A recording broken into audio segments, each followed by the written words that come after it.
NIDN 4291-28803. Saya salah satu dosen tetap di program studi manajemen Fakultas Ekonomi dan Bisnis Universitas Pamulang. Pada kesempatan yang berbahagia ini, saya akan memaparkan salah satu mata kuliah yang saya ambil, yaitu manajemen pemasaran. Metode pembelajaran pada semester ini dengan menggunakan blended learning, yaitu pembelajaran tatap muka di kelas yang menggabungkan antara pertemuan tatap muka dan e-learning online menggunakan akses e-learning 4. Penyampaian materi pembelajaran yaitu dengan cara ceramah, diskusi, dan demonstrasi, di mana dosen selalu memberikan kesempatan pada mahasiswa untuk menggapai pertanyaan ataupun kesempatan untuk bertanya. Saya pun memberikan penugasan-penugasan baik yang dilakukan secara mandiri maupun kelompok ditambah dengan pretest dan post-test sesuai dengan capaian pembelajaran yang ada, yaitu metode penilaian kelulusan mata kuliah. Ini adalah absensi bernilai 10%, tugas 20%, UTS 30%, dan UAS 40%. Dalam mata kuliah manajemen pemasaran terdapat capaian mata kuliah yang tersusun dalam LPS. Capaian pembelajaran adalah menunjukkan sikap bertanggung jawab pekerjaan di bidang keahliannya secara mandiri. Yang kedua, menginternalisasi semangat kemandirian, kejuangan, dan kewirausahaan. Mampu mengambil keputusan secara tepat dalam konteks penyelesaian masalah di bidang keahliannya berdasarkan hasil analisis informasi dan data. Nomor 4, mampu memelihara dan mengembangkan jaringan kerja dengan membimbing kolega teman sejawat baik maupun di dalam ataupun di luar lembaga Universitas Pamulang. Selanjutnya, mampu bertanggung jawab atas pencapaian hasil kerja kelompok dan melakukan supervisi dan evaluasi terhadap penyelesaian. Selanjutnya, mampu melakukan proses evaluasi diri terhadap kelompok kerja yang berada di bawah tanggung jawabnya dan mampu mengelola pembelajaran secara mandiri. Nomor 7, mampu menganalisis konsep pemasaran digital. Nomor 8, mampu memilih berbagai tipe calon pelanggan. Nomor 9, mampu memilih strategi yang tepat dan membuat konsep periklanan yang menggunakan berbagai jenis media yang dapat digunakan di pemasaran digital. Nomor 10, mampu menguasai konsep periklanan. Sedangkan yang masuk dalam capaian belajar mata kuliah atau CPMK adalah mahasiswa mampu merancang kegiatan pemasaran melalui serangkaian proses perencanaan, pengarahan, pengendalian, dan pemetaan, distribusi pada pola pemasaran, segmentasi dan targeting, serta diferensiasi produk untuk pemasaran yang efektif dan efisien. Deskripsi singkat mata kuliah manajemen pemasaran, yaitu mata kuliah manajemen pemasaran membekali mahasiswa dengan pemahaman yang komprehensif mengenai prinsip-prinsip dan praktik-praktik kunci dalam merencanakan, melaksanakan, dan mengendalikan aktivitas pemasaran suatu organisasi. Anda akan mempelajari bagaimana mengidentifikasi kebutuhan dan keinginan konsumen, mengembangkan produk dan jasa yang bernilai, dan menetapkan harga yang tepat, memilih saluran distribusi yang efektif, dan mengkomunikasi nilai produk target di pasar. Fokus utama kuliah ini meliputi strategi pemasaran, segmentasi penargetan kebutuhan dan posisi, bauran pemasaran, perilaku konsumen, riset pemasaran, dan pemasaran digital. Melalui mata kuliah ini, saudara akan mengembangkan keterampilan analitis dan strategis yang dibutuhkan untuk menjadi pemasaran yang efektif dan efisien di berbagai industri. Untuk lebih jelasnya, silahkan simak video pembelajaran berikut dan selamat menyaksikan.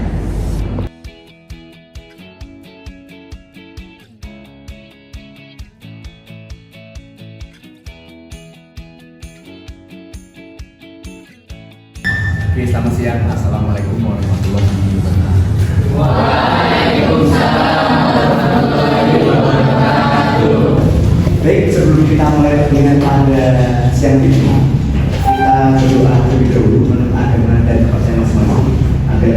diberikan kesehatan, keberkahan, keselamatan, rezeki yang berlimpah, dan ilmu yang bermanfaat. Berdoa.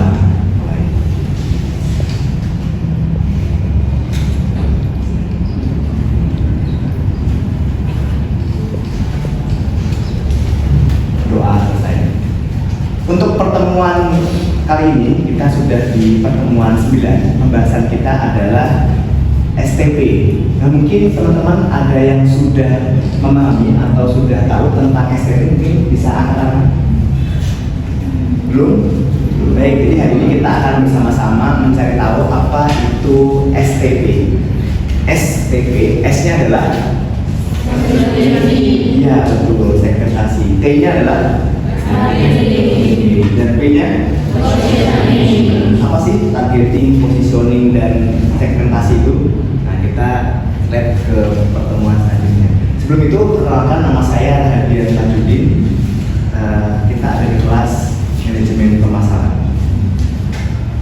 Nah, tujuan dan capaian pembelajaran pada siang hari ini adalah yang pertama, kita memahami tentang apa itu STP. Yang kedua, kita ini bisa mengimplementasikan dan membuat strategi segmentasi, targeting, dan positioning. Jadi kita nantinya saat kita membuat produk atau kita menjual suatu barang, kita bisa membuat brand sendiri, kita bisa menentukan segmennya, targetnya, dan positioningnya. Nah, kira-kira seru kan nih kita bahas tentang STP? Tidak pada sampai ini. Nah, untuk pengantarnya tentang targeting, positioning, dan segmentasi. Segmentasi apa sih Pak? Segmentasi adalah kita ini membagi-bagi, menggolongkan dari demografi, geografi, umur, kelas sosial, sosiologi, dan sebagainya. Jadi kita memilih pasar yang spesifik. Kenapa Pak? Karena ternyata kebutuhan manusia itu tidak terbatas. Kebutuhan terbatas dan keinginan tidak terbatas. Jadi manusia kebutuhannya misal kalau kita makan nih, sehari bisa berapa kali? Kalau kita konsumsi sekali makan nih, kenyang gitu deh. Sehari itu berapa nih? Apa namanya pengeluarannya? Sekali makan nih, 20.000 atau 30.000 sekali makan? 20 ya. Jadi kalau 20 dikali 3 itu artinya menjadi 160.000 lah ya, atau 190.000 sampai 100.000. Baik ya. Nah, kira-kira nih bisa nggak kalau kita menjual produk makanan itu sekali kita menjual 1 juta itu atau 6 juta, bisa nggak? Bisa, karena yang dijual bukan kebutuhan, namun keinginannya.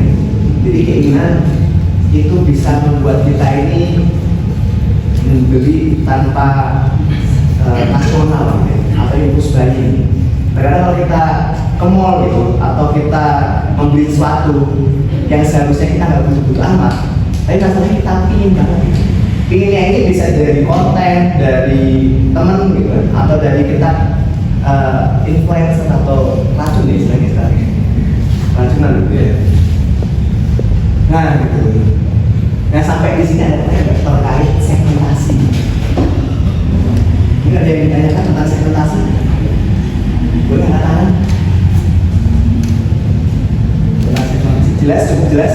Boleh Pak? Mungkin ada yang disampaikan? Saya mau nanya. Boleh. Kenapa segmentasi pasar penting dalam strategi pemasaran? Nah, segmentasi pasar menjadi penting dalam strategi pemasaran agar kita bisa mengetahui pasar mana yang paling tepat untuk menjual produk kita. Jadi contoh seperti ini. Kira-kira nih di Indonesia banyak nggak mobil Tesla? Banyak nggak? Nggak, paling banyak Wuling. Banyaknya Wuling, MG, atau Bion gitu ya. Kenapa Tesla nggak laku di Indonesia? Kenapa laku di Indonesia? Karena overprice, kemahalan. Jadi Tesla itu kalau di Indonesia ini bisa sampai 3 miliar. Nah, untuk mobil-mobil seperti Wuling, mobil-mobil seperti Bion gitu dan sebagainya, itu harganya bisa 200 juta. Artinya apa? Artinya Cina sudah memahami bahwa pasar Indonesia bukan pasar menengah ke atas untuk mobil-mobil elektrik. Jadi itu pentingnya kita memahami pasar, kita memahami segmen yang sebelum kita menjual produk tersebut. Tesla STP-nya untuk menengah ke atas yang dimana itu kurang cocok untuk di pasar Indonesia. Contoh lain seperti Avanza. Avanza ada nggak di Eropa atau di Amerika? Nah, nggak ada. Jadi Avanza itu segmentasinya untuk pasar Indonesia. Artinya dibuat mobil yang muat orang banyak, yang bentuknya itu mirip Innova tapi BCS. Jadi Innova tapi yang murah gitu ya. Jadi kelihatan keren tapi terjangkau. Nah, kurang lebih seperti itu. Nah, ini dilihat dari tadi seperti yang saya sampaikan sebelumnya, dilihat dari demografinya, psikologinya, geografinya dan perilaku konsumen dan sebagainya di negara tersebut. Jadi kita harus bisa memilih pasar sesuai dengan produk yang akan kita jual. Kurang lebih seperti itu, Mbak. Mungkin sudah cukup? Ya, Pak. Cukup ya. Oke, next. Selanjutnya targetan. Nah, target ini lebih spesifik dari segmen. Jadi misalnya contoh ini produk convenience, contohnya susu misalnya. Nah, susu tadi kalau segmennya ada susu yang bisa bikin tinggi ya, namanya Hello gitu ya, atau Z gitu ya. Nah, kalau segmennya untuk susu Z itu segmennya itu untuk remaja gitu. Nggak mungkin susu peninggi badan untuk anak-anak balita ya, atau untuk orang tua. Beli ya kira-kira. Nah, itu dari awal dari segmen kali gitu. Dari pasarnya dipilih yaitu remaja. Nah, jadi ukuran segmen sudah ditentukan, potensi pertumbuhan sudah ditentukan, daya tariknya ditentukan. Jadi target ini lebih spesifik. Kalau perlu target ini mencari apa kebutuhan dari konsumen atau pelanggan kita. Karena pasar itu harus mencari kesakutan dari konsumen itu sendiri. Misalnya susu itu harusnya kan kalau kita minum susu beres gitu ya. Yeah. Tapi ada yang susu yang bisa bikin gemuk, ada nggak? Namanya Epton Gin. Susu yang bikin kurus ada nggak? Namanya BRP. Ya. Ada lagi susu yang bisa bikin six pack ada? Namanya apa? Namanya Elemen gitu ya. Oke, sekarang ya. Tak apa-apa bisa jadi banyak pilihan susu. Karena susu tadi ini memilih ketakutan atau kebutuhan dari konsumennya. Jadi ada orang ini yang kalau nggak punya six pack gitu, dia jadi minder gitu. Ada juga orang yang kalau dia terus jadi minder. Jadi dengan adanya susu tersebut itu jadi solusi.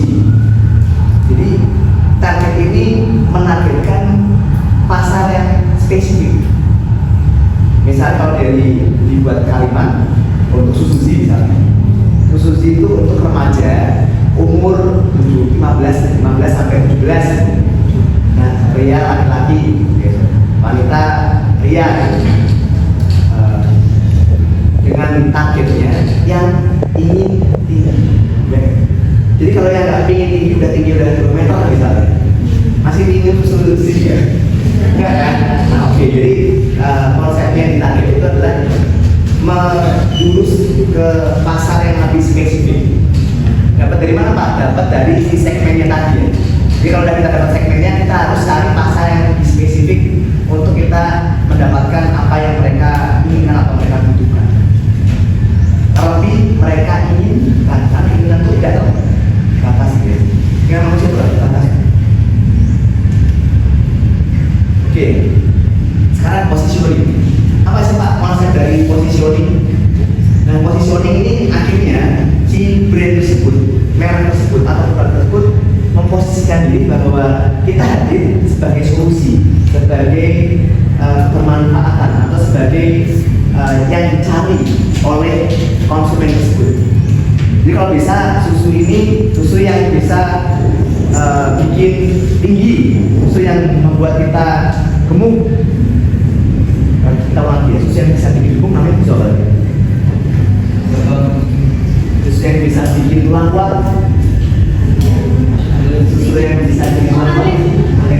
Oke, jadi artinya saya tidak menyebut merek, tapi mahasiswa bisa menjawab sesuai dengan positioning produk tersebut. Maksudnya ya. Jadi artinya dia menjadikan produknya itu solusi untuk orang.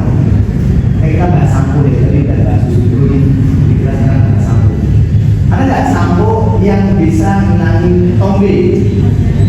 Ada yang tahu namanya? Oke, satu yang nanti rontok itu, yang bikin nggak rontok nantinya. Kebayang ya, ibarat sampo itu gak jalan, cuma bersihin rambut doang gitu. Tapi kenapa bisa jadi macam-macam gitu? Ada yang bisa memanjangin rambut, bisa bikin nggak rontok, bisa bikin rambutnya lurus mungkin gitu, atau bikin rambutnya tebal dan sebagainya. Karena apa? Karena kebutuhan manusia berbeda-beda, ketakutan manusia beda-beda. Yaitu mencari tahu ketakutan dan keinginan yang sangat batas revolusi. Sebenarnya ada pertanyaan nggak tentang positioning? Ada pertanyaan tentang positioning? Gimana sih cara perusahaan itu bisa mengukur keberhasilan dari positioning yang udah ditetapkan gitu? Oke, baik. Dan sebetulnya ada cara lebih spesifik untuk kita membentuk ini dari marketing, namanya PDB, positioning, differentiation, sama branding. Tapi itu bukan cara mengukurnya. Cara kalau untuk menjawab pertanyaannya Mbak siapa? Mbak Yudi, untuk menjawab pertanyaan Mbak Yudi, bagaimana cara mengukurnya? Yaitu saat penetrasi pasar sudah mengetahui apa positioning dari produk tersebut. Jadi saat ditanya nih tagline dari produk apa yang bisa bikin tadi gemuk tadi misalnya, itu produk Everton Gin itu. Nanti artinya Everton Gin menang di penetrasi pasar. Jadi mereka menang di brand dalam perebutan positioning untuk susu yang bikin gemuk. Jadi untuk bisa mengukurnya ya dilihat dari pasar tuh seperti apa ya. Bukan dari asumsi perusahaan ya, karena dalam evolusi marketing dulu ini awalnya saat kita menjual produk, kita orientasinya bikin produk sebagus-bagusnya. Jadi kalau mau menjual produk, misalnya ini deh, misalnya apa pointernya ini. Jadi si pointer ini dulu produsen menganggap bahwa kalau mau menjual pointer, dia harus hati-hati, dia harus yang kuat, yang harus durable. Nah, itu relevan nggak dengan perkembangan zaman? Relevan nggak? Oke, kita contoh lagi. Kita ada Nokia masih ada nggak? Kalau ada nih promosi Nokia bila-bilaan di era sekarang, aku nggak? Nah, ada misalnya BlackBerry nih, mending pakai QWERTY daripada pakai touchscreen. Masih laku nggak? Mending kita nanyain orang gitu, masih laku nggak? Jadi udah nggak relevan ya, udah kayak viral, udah nggak penting gitu, udah nggak FOMO lagi gitu. Karena apa? BlackBerry dan Nokia itu masih berorientasi pada produk oriented. Dan itu yang pertama kali.